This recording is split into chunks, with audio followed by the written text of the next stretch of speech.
मैं आपको आज बताऊंगा कि 12 के 12 घर जो हॉरोस्कोप में होते हैं वो शादी को लेकर कुछ ना कुछ कंट्रीब्यूट करते हैं, और मुझे लगता है कि आप भी मेरी बात सुनने के बाद सहमत हो जाओगे। यहीं से शुरू करते हैं आज का सफ़र, आज का एक लेक्चर शादी के ऊपर, मैरिज के ऊपर।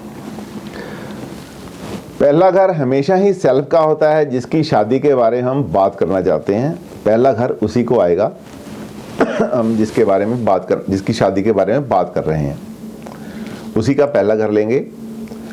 और उसके बाद दूसरे घर की बात आती है, तो दूसरे घर के बारे में मैं ये आपको शेयर करूंगा। हो सकता है आपको दिख रही हो और को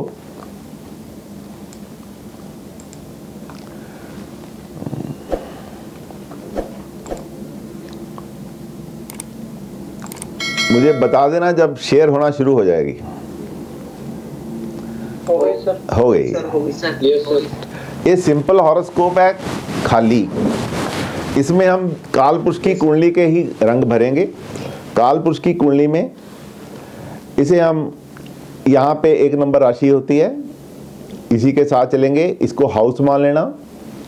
दीज आर हाउसेस, हाउस 1 बोलेंगे।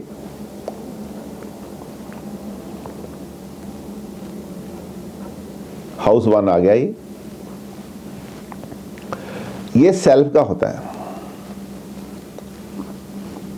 जिसके बारे में हम बात कर रहे हैं, जिसकी हॉरोस्कोप अपने खोल रखी है, उस नेटिव का होता है। ये दूसरा घर होता है शादी में। मैं शादी से ही रिलेटेड बात करूंगा। ये कुटुंब स्थान होता है, ये आपने पढ़ा है, इसको कुटुंबा बोलते हैं। कुटुंब,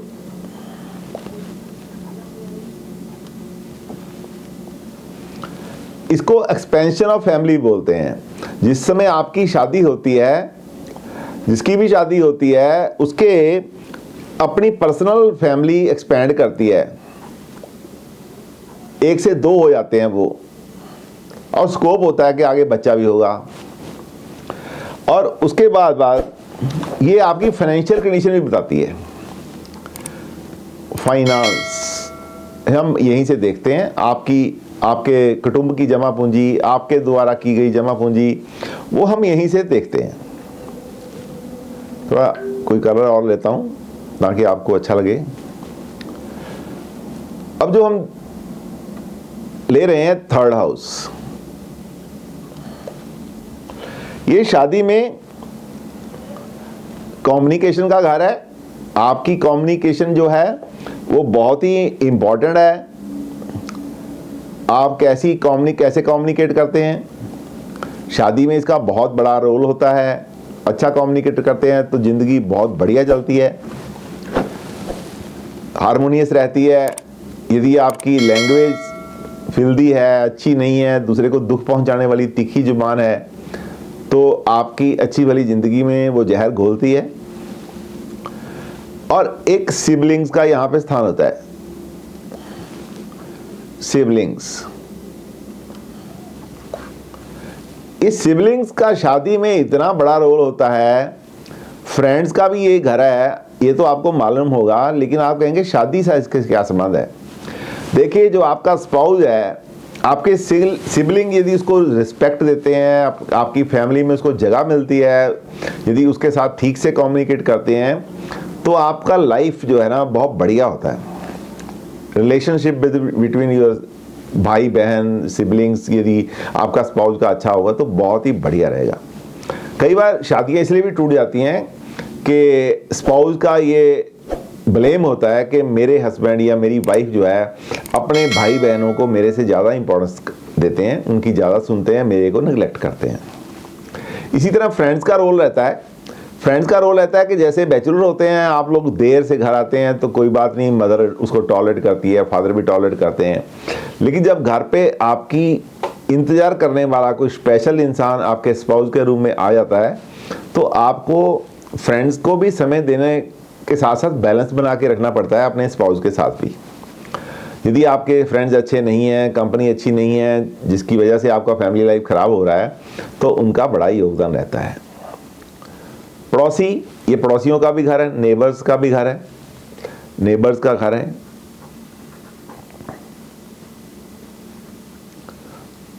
उनका भी बड़ा रोल रहता है आपकी शादी में। अब तो ये रोल कम हो गया है, लोगों की सेल्फ सेंटर्ड छोटी फैमिलीज हो गई हैं। पहले मोहल्ले गली में जो लोग होते थे वो आपके लाइफ में काफ़ी दखल देते थे, उनका भी रोल रहता था। फोर्थ हाउस है, जो ये फोर्थ हाउस है, ये मदर का तो घर है ही, इसको तो आप जानते ही हैं। मदर का घर है, मदर को यहाँ से देखते हैं। ये आपकी जिंदगी का हाउस पीस भी है।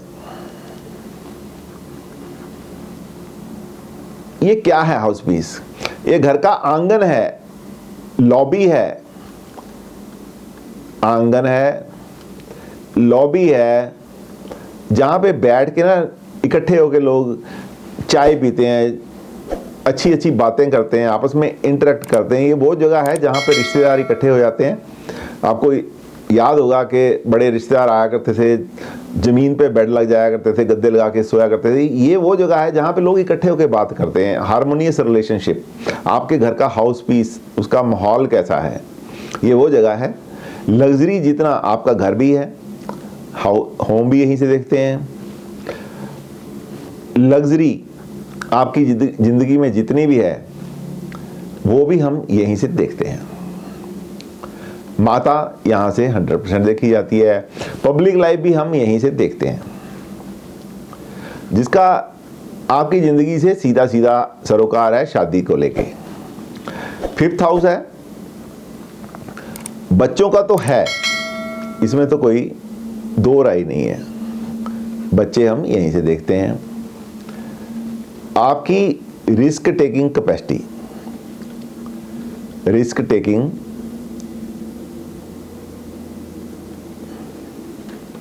कैपेसिटी हम यहीं से देखते हैं।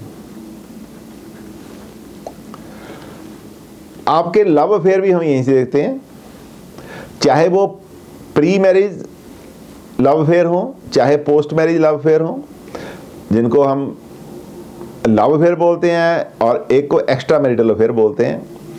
दोनों हम यहीं से देखते हैं, प्री मैरिज और आफ्टर मैरिज। आफ्टर मैरिज को हम एक्स्ट्रा मैरिटल अफेयर बोलते हैं और प्री मैरिज को हम लव अफेयर बोलते हैं। ये लव अफेयर हम यहीं से देखते हैं। और आपकी कलाकारी, आपको आपका ढंग, दूसरे को एहसास दिलाना आपका कि आप किसी से कितना प्यार करते हैं, अफेक्शंस को एक्सप्रेस करने का express way of expression, way of expression, creativity आपकी यही से है, यही से देखते हैं। कोई इंसान जुआ खेलता है, वो यहीं से देखा जाता है। सट्टा लगाता है, वो भी यहीं से देखा जाता है। ये सारी चीजें हैं जो शादी के ऊपर सीधा सीधा असर डालती हैं। छठा घर, ये देखो रोग स्थान तो है ही, रोग स्थान तो आप जानते हैं, ये है हाउस ऑफ कंपटीशन भी है।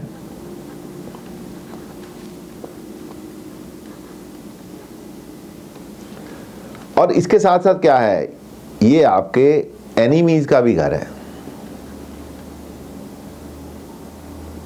एनिमीज का भी घर है, मामा का भी घर है। ये सारे वो चीजें हैं। वर्क प्लेस भी आपका, ये सारी वो चीजें हैं जो शादी से जुड़ी हुई हैं किसी ना किसी तरीके से। और इसका सबसे इंपॉर्टेंट जो है चीज, वो मैं आपको बताता हूं, वो है सबसे इंपॉर्टेंट सफोकेशन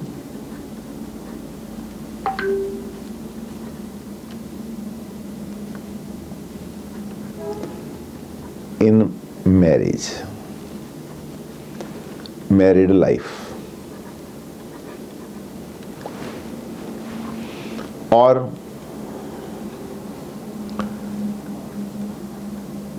रिश्तों का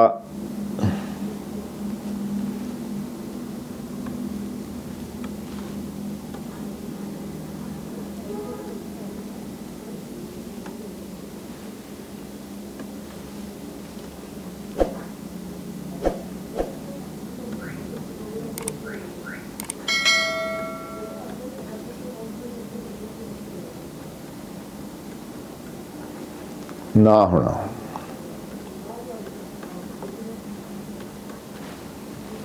और 7th हाउस, जिसको आप अच्छी से जानते हैं, ये शादी का घर है।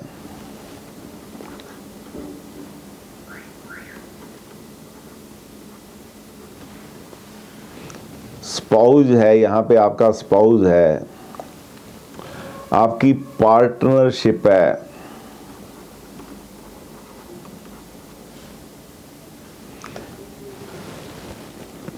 विदेश का लेन देन है, विदेश व्यापार। और 8वां घर जो है, इनको मैं रेड लाइन से देख रहा हूं, 8वें घर और 7वें का बहुत ही इंपॉर्टेंट हो जाते हैं। ये शादी का निर्वाह है,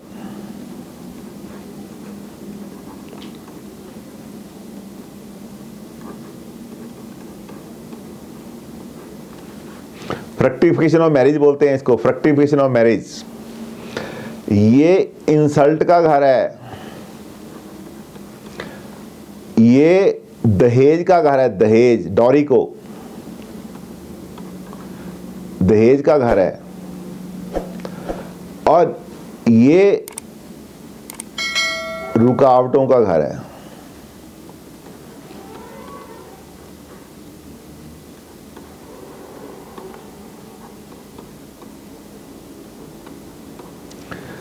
ये पुलिस का घर है,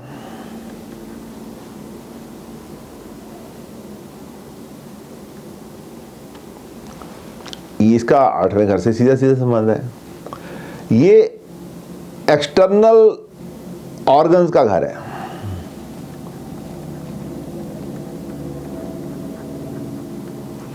एक्सटर्नल जेनेटिकल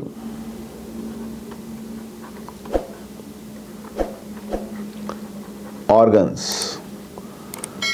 वो ऑर्गन जिसके साथ बच्चे पैदा होते हैं, जो हमें दिखाई देते हैं, उनका घर है। ये शादी में इसका बहुत बड़ा रोल रहता है। 9वां घर, देखिए गुरु स्थान है,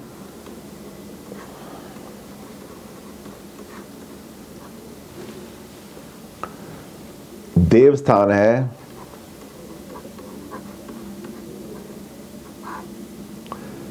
लंबी यात्राएं हैं,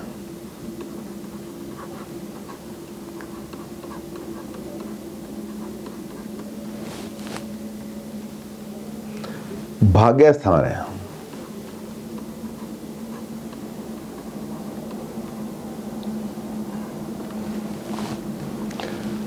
टेंथ हाउस,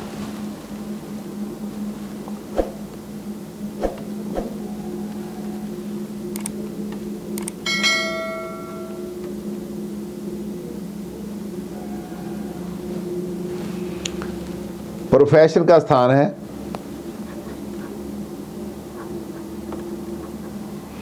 मान का सम्मान है, मान सम्मान का घर है।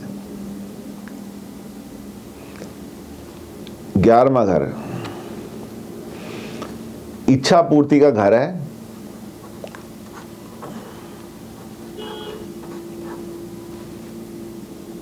हर तरह की इच्छा पूर्ति करता है। 12वां घर, फिर मैं रेड लाइन से लूंगा, ये आपका बेडरूम है, बेडरूम ऑफ द कपल, जहां पे दिन भर की थकावट के बाद कपल को इकट्ठे बैठने का मौका मिलता है, ये वो स्थान है। ये लॉसेस का घर है, ये कॉन्स्पिरेसी का घर है।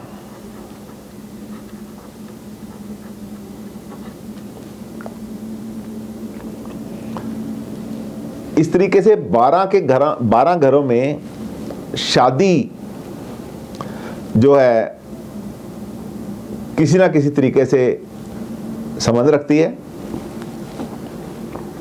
और इसके बाद उपाच्य स्थान है 3, ये तीसरा,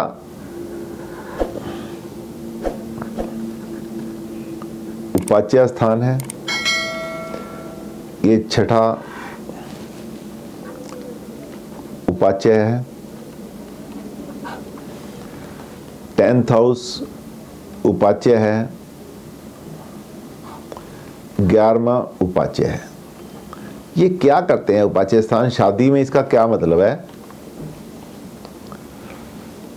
उपाच्य ललक, कुछ आगे करने की, कुछ और करने की।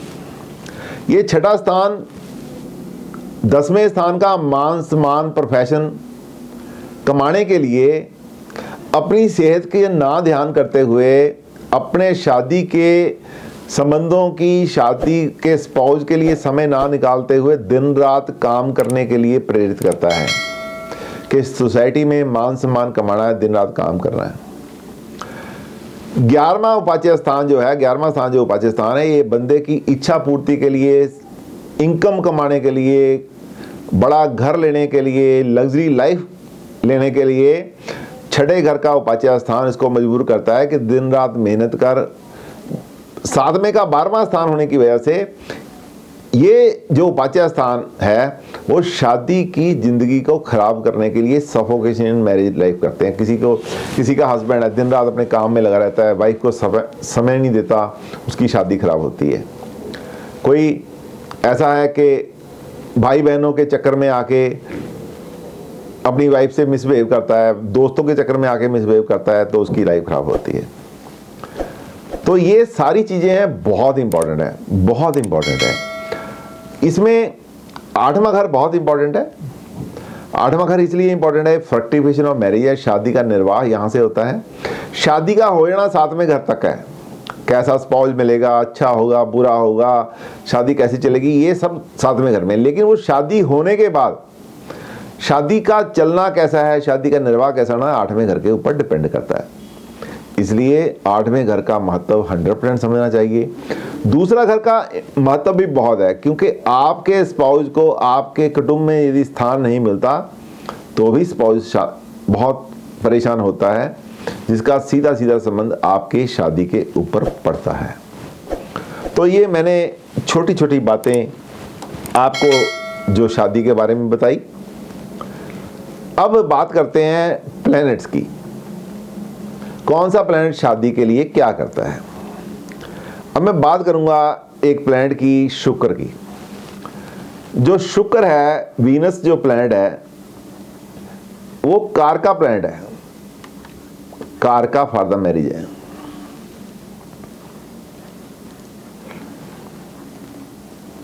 कारका फॉर द मैरिज कैसे? ओवरऑल कारका है, कैसे कैसे है मैं बताता हूं।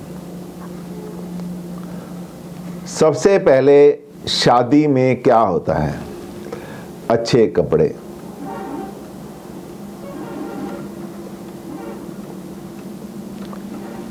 गहने, खाना पीना, वैभव, ये सब कुछ शुक्र के अंदर ही आता है। ये सब का कारक शुक्र है, ये शुक्र कारक है। शादी होने के बाद ये 12 नंबर हाउस एक्टिवेट होता है, बेडरूम, जहां पे कपल सेक्स प्ले करता है, इन 12th हाउस। वो जो कपल का अतरंग संबंध है, वो उसका कारक भी शुक्र है। ये इसलिए शुक्र यहां का सबसे बड़ा कारक प्लैनेट माना जाता है शादी में। जुपिटर। अब बात आती है बात आती है बृहस्पति की। जुपिटर को क्यों हम इतना इंपॉर्टेंट इंपॉर्टेंस देते हैं। ये नेचुरल सिग्निफिकेटर है हस्बैंड का। इसको हम बोलेंगे कि ये पति का नेचुरल पति यहां से देखते हैं, जुपिटर से पति देखते हैं, और जुपिटर की कंडीशन अच्छी होती है तो हॉरोस्कोप में काफ़ी कुछ अच्छा मिलता है, लॉन्ग मैरिड लाइफ चलती है। और उसके बाद मार्स को कैसे देखते हैं? मार्स एनर्जी का कारक है। मार्स बृहस्पति को इसको वीनस को एक्टिवेट करता है। मार्स का शादी में अच्छा होना बहुत ही बढ़िया होता है। शादी को अच्छे तरीके से जीने के लिए मार्स जो है उसका पत्री में अच्छी जगह होना, स्ट्रांग होना बहुत ज़रूरी है। मांगलिक दोष का भी कारक मार्स है।